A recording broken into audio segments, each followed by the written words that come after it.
Hi guys, আমরা চলে আসলাম নবগঙ্গা নদীতে স্নান করতে। আসলে তো নদীতে স্নান করার কোনো কায়দা নাই।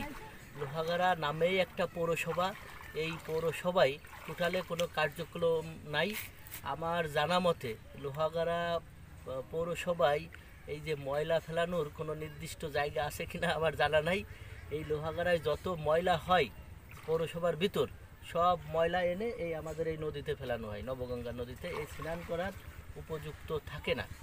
যাই হোক, এখন বর্ষাকাল, এখন নদীতে জল অনেক বেশি, সেই কারণে নদীতে আসা।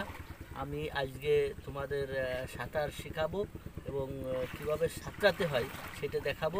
কাকনও আমার সাথে আছে, কাকনও সাঁতরাবে। চলো, আমরা এখন এই যে নবগঙ্গা নদীতে নামতেছি। নবগঙ্গা নদীর জল এখন খুব স্বচ্ছ, একেবারে পরিষ্কার। তবে ময়লা আশেপাশে আছে, কুলে আছে, বা মাঝের দিক নাই। এই জায়গা সামনে ফ্রেশ। আমি সামনে কীভাবে সাঁতরাতে হয় দেখাও, দেখাবা। ও ঝাঁপ দিয়ে সাঁতরাতে হবে। আসলে সাঁতরালে মন, দেহ, স্বাস্থ্য সবই ভালো থাকে। প্রতিনিয়ত সকালে সাঁতরালে সব ধরনের ব্যায়াম হয়ে যায়। শারীরিকের যে শরীরের সমস্ত যত প্রকারের ব্যায়াম থাকে, একমাত্র সাঁতারের মাধ্যমেই এই ব্যায়ামগুলো পরিপূর্ণ হয়। তাই আপনি সময় পাইলেই সকালবেলা সাঁতরাবেন। দেখেন কি বডি, বাহ।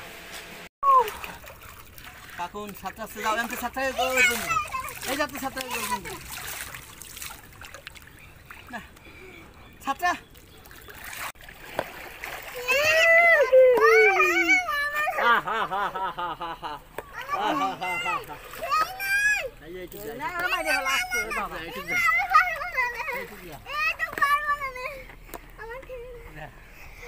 আর কয় যে সাঁতরাতে পারে ম্যাডামরা।